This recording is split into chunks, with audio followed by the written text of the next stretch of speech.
Chapter 6. About this time an ambitious young reporter from New York arrived one morning at Gatsby's door and asked him if he had anything to say. "Anything to say about what?" inquired Gatsby politely. "Why, any statement to give out." It transpired after a confused 5 minutes that the man had heard Gatsby's name around his office in a connection which he either wouldn't reveal or didn't fully understand. This was his day off, and with laudable initiative he had hurried out to see. It was a random shot, and yet the reporter's instinct was right. Gatsby's notoriety, spread about by the hundreds who had accepted his hospitality and so become authorities on his past, had increased all summer until he fell just short of being news.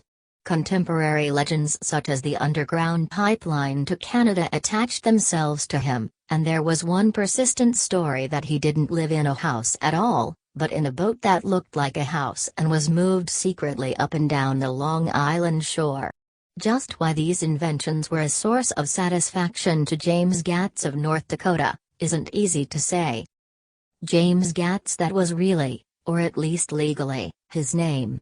He had changed it at the age of 17 and at the specific moment that witnessed the beginning of his career when he saw Dan Cody's yacht drop anchor over the most insidious flat on Lake Superior. It was James Gatz who had been loafing along the beach that afternoon in a torn green jersey and a pair of canvas pants, but it was already Jay Gatsby who borrowed a rowboat, pulled out to the Tuolumne and informed Cody that a wind might catch him and break him up in half an hour. I suppose he'd had the name ready for a long time, even then. His parents were shiftless and unsuccessful farm people. His imagination had never really accepted them as his parents at all. The truth was that Jay Gatsby, of West Egg, Long Island, sprang from his platonic conception of himself. He was a son of God, a phrase which, if it means anything, means just that, and he must be about his father's business, the service of a vast, vulgar and meretricious beauty. So he invented just the sort of Jay Gatsby that a 17-year-old boy would be likely to invent, and to this conception he was faithful to the end. For over a year he had been beating his way along the south shore of Lake Superior as a clam digger and a salmon fisher, or in any other capacity that brought him food and bed. His brown, hardening body lived naturally through the half-fierce, half-lazy work of the bracing days. He knew women early, and since they spoiled him he became contemptuous of them, of young virgins because they were ignorant, of the others because they were hysterical about things which in his overwhelming self-absorption he took for granted. But his heart was in a constant, turbulent riot. The most grotesque and fantastic conceits haunted him in his bed at night. A universe of ineffable gaudiness spun itself out in his brain while the clock ticked on the washstand and the moon soaked with wet light his tangled clothes upon the floor. Each night he added to the pattern of his fancies until drowsiness closed down upon some vivid scene with an oblivious embrace. For a while these reveries provided an outlet for his imagination, they were a satisfactory hint of the unreality of reality. A promise that the rock of the world was founded securely on a fairy's wing.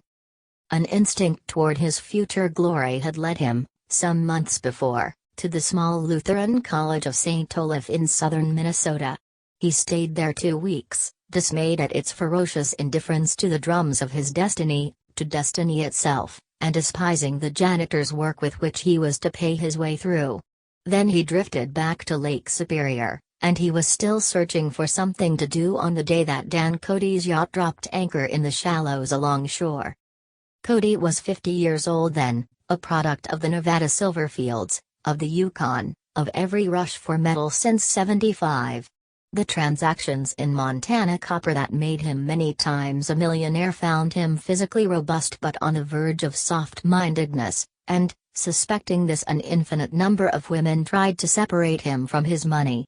The none-too-savory ramifications by which Ella Kay, the newspaper woman, played Madame de Maintenon to his weakness and sent him to sea in a yacht, were common knowledge to the turgid journalism of 1902. He had been coasting along all too hospitable shores for 5 years when he turned up as James Gats's destiny at Little Girl Bay. To the young Gatz, resting on his oars and looking up at the railed deck, The yacht represented all the beauty and glamour in the world. I suppose he smiled at Cody. He had probably discovered that people liked him when he smiled. At any rate, Cody asked him a few questions. One of them elicited the brand new name, and found that he was quick and extravagantly ambitious. A few days later he took him to Duluth and bought him a blue coat, 6 pair of white duck trousers and a yachting cap. And when the Tuolumne left for the West Indies and the Barbary Coast, Gatsby left too. He was employed in a vague personal capacity while he remained with Cody. He was in turn steward, mate, skipper, secretary, and even jailer, for Dan Cody sober knew what lavish doings Dan Cody drunk might soon be about, and he provided for such contingencies by reposing more and more trust in Gatsby. The arrangement lasted 5 years, during which the boat went 3 times around the continent. It might have lasted indefinitely except for the fact that LK came on board one night in Boston and a week later Dan Cody inhospitably died. I remember the portrait of him up in Gatsby's bedroom, a gray, florid man with a hard empty face, the pioneer debauchee who during one phase of American life brought back to the eastern seaboard the savage violence of the frontier brothel and saloon. It was indirectly due to Cody that Gatsby drank so little. Sometimes in the course of gay parties women used to rub champagne into his hair. For himself he formed the habit of letting liquor alone. And it was from Cody that he inherited money, a legacy of $25,000. He didn't get it. He never understood the legal device that was used against him, but what remained of the millions went intact to LK. He was left with his singularly appropriate education. The vague contour of Jay Gatsby had filled out to the substantiality of a man. He told me all this very much later, but I've put it down here with the idea of exploding those first wild rumors about his antecedents, which weren't even faintly true. Moreover, he told it to me at a time of confusion, when I had reached the point of believing everything and nothing about him. So I take advantage of this short halt, while Gatsby, so to speak, caught his breath, to clear this set of misconceptions away. It was a halt, too, in my association with his affairs. For several weeks I didn't see him or hear his voice on the phone. Mostly I was in New York, trotting around with Jordan and trying to ingratiate myself with her senile aunt, but finally I went over to his house one Sunday afternoon. I hadn't been there 2 minutes when somebody brought Tom Buchanan in for a drink. I was startled, naturally, but the really surprising thing was that it hadn't happened before. They were a party of 3 on horseback, Tom and a man named Sloan and a pretty woman in a brown riding habit who had been there previously. "I'm delighted to see you," said Gatsby standing on his porch. "I'm delighted that you dropped in." As though they cared. "Sit right down. Have a cigarette or a cigar." He walked around the room quickly, ringing bells. "I'll have something to drink for you in just a minute." He was profoundly affected by the fact that Tom was there. But he would be uneasy anyhow until he had given them something, realizing in a vague way that that was all they came for. Mr. Sloan wanted nothing. "A lemonade?" "No, thanks." "A little champagne?" "Nothing at all, thanks." "I'm sorry, did you have a nice ride?" "Very good roads around here." "I suppose the automobiles?" "Yeah." Moved by an irresistible impulse, Gatsby turned to Tom, who had accepted the introduction as a stranger. "I believe we've met somewhere before, Mr. Buchanan." "Oh, yes," said Tom, gruffly polite but obviously not remembering. "So we did. I remember very well. About 2 weeks ago." "That's right. You were with Nick here." "I know your wife," continued Gatsby, almost aggressively. "That so?" Tom turned to me. "You live near here, Nick?" "Next door." "That so?" Mr. Sloan didn't enter into the conversation but lounged back haughtily in his chair. The woman said nothing either until unexpectedly, after 2 highballs, she became cordial. "We'll all come over to your next party, Mr. Gatsby," she suggested. "What do you say?" "Certainly. I'd be delighted to have you." "Be ver nice," said Mr. Sloan, without gratitude. Well, think ought to be starting home. Please don't hurry, Gatsby urged them. He had control of himself now and he wanted to see more of Tom. Why don't you stay for supper? I wouldn't be surprised if some other people dropped in from New York. You come to supper with me, said the lady enthusiastically. Both of you. This included me. Mr. Sloane got to his feet. Come along, he said, but to her only. I mean it, she insisted. I'd love to have you. Lots of room. Gatsby looked at me questioningly. He wanted to go and he didn't see that Mr. Sloane had determined he shouldn't. I'm afraid I won't be able to, I said. Well, you come, she urged, concentrating on Gatsby. Mr. Sloane murmured something close to her ear. We won't be late if we start now, she insisted aloud. I haven't got a horse, said Gatsby. I used to ride in the army but I've never bought a horse. I'll have to follow you in my car. Excuse me for just a minute. The rest of us walked out on the porch, where Sloane and the lady began an impassioned conversation aside. My God, I believe the man's coming, said Tom. Doesn't he know she doesn't want him? She says she does want him. She has a big dinner party and he won't know a soul there. He frowned. I wonder where in the devil he met Daisy. By God, I may be old-fashioned in my ideas, but women run around too much these days to suit me. They meet all kinds of crazy fish. Suddenly Mr. Sloane and the lady walked down the steps and mounted their horses. Come on, said Mr. Sloane to Tom, we're late. We've got to go. And then to me, tell him we couldn't wait, will you?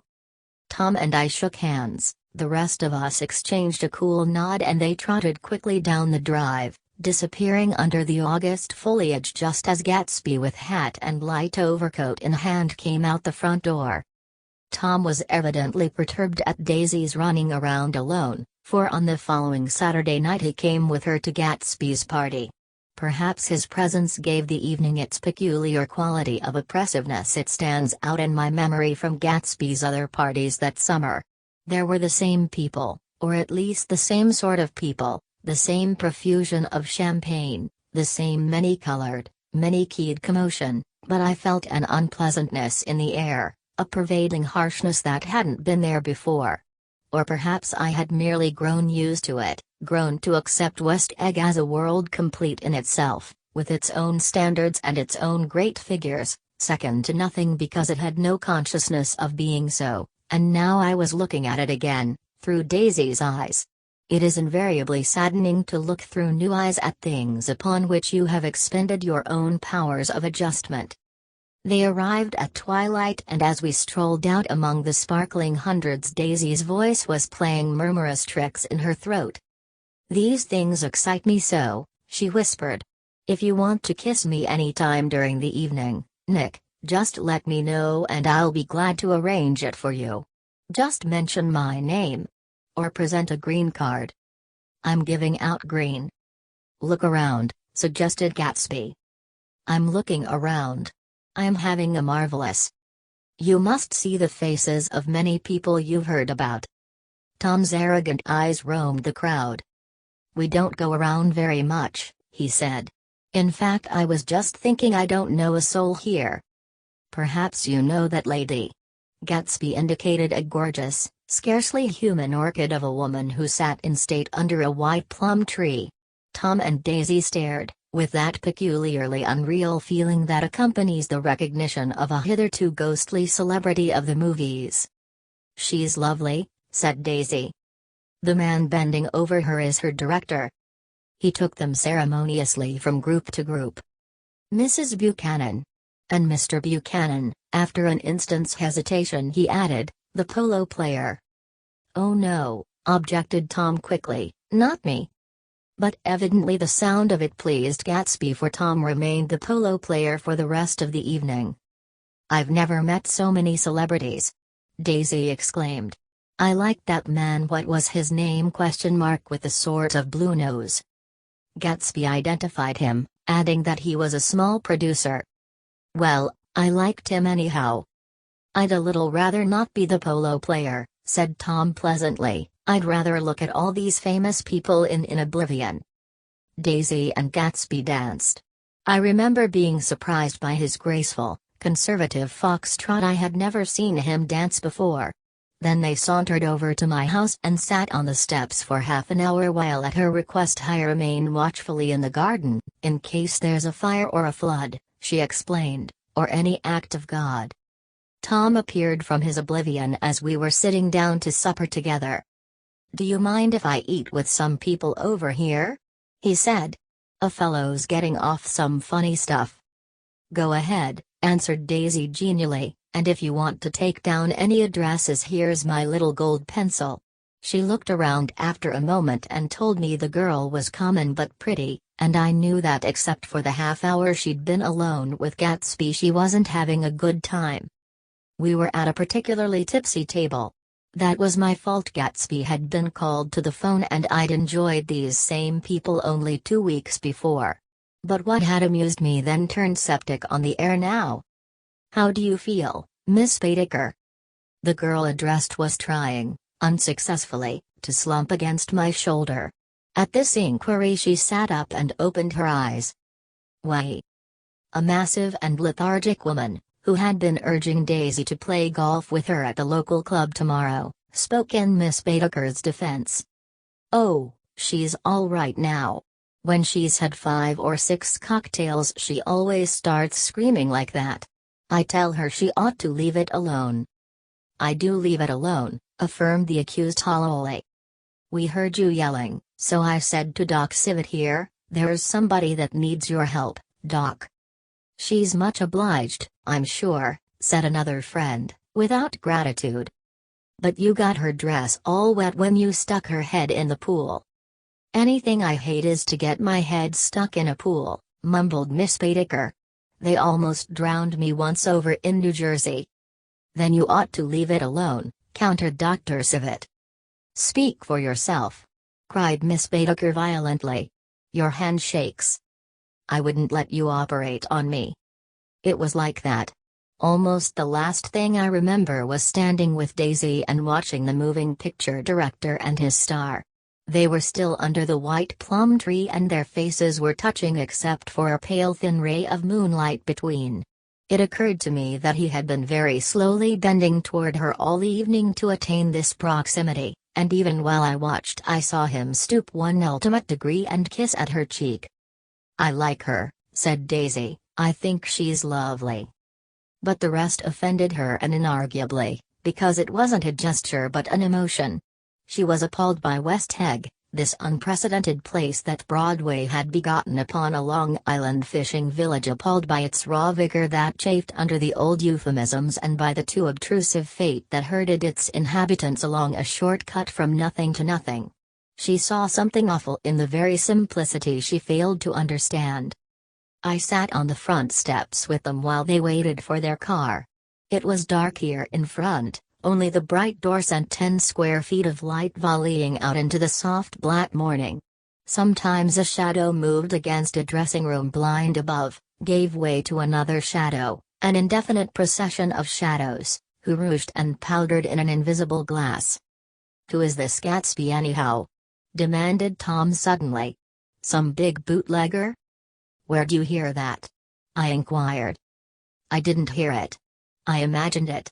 A lot of these newly rich people are just big bootleggers, you know." "Not Gatsby," I said shortly.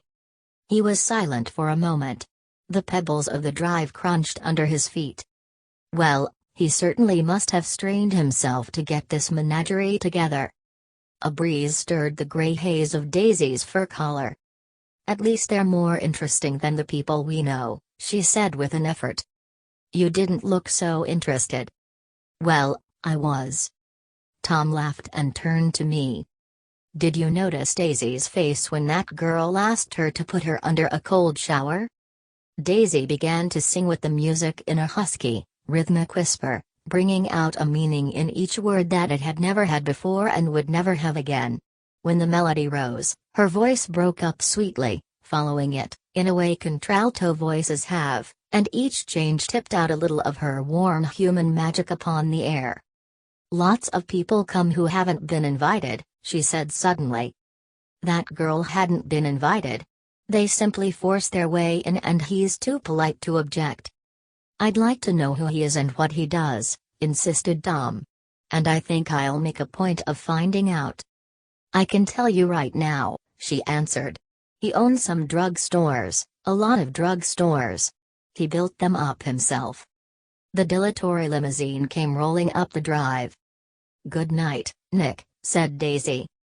Her glance left me and sought the lighted top of the steps where 3 o'clock in the morning, and neat, sad little waltz of that year, was drifting out the open door. After all, in the very casualness of Gatsby's party there were romantic possibilities totally absent from her world. What was it up there in the song that seemed to be calling her back inside? What would happen now in the dim incalculable hours? Perhaps some unbelievable guest would arrive, a person infinitely rare and to be marveled at, some authentically radiant young girl who with one fresh glance at Gatsby, one moment of magical encounter, would blot out those 5 years of unwavering devotion. I stayed late that night. Gatsby asked me to wait until he was free and I lingered in the garden until the inevitable swimming party had run up, chilled and exalted, from the black beach, until the lights were extinguished in the guest rooms overhead. When he came down the steps at last the tanned skin was drawn unusually tight on his face, and his eyes were bright and tired. She didn't like it, he said immediately. Of course she did. She didn't like it, he insisted. She didn't have a good time. He was silent and I guessed at his unutterable depression. I feel far away from her, he said. It's hard to make her understand. You mean about the dance? The dance? He dismissed all the dances he had given with a snap of his fingers.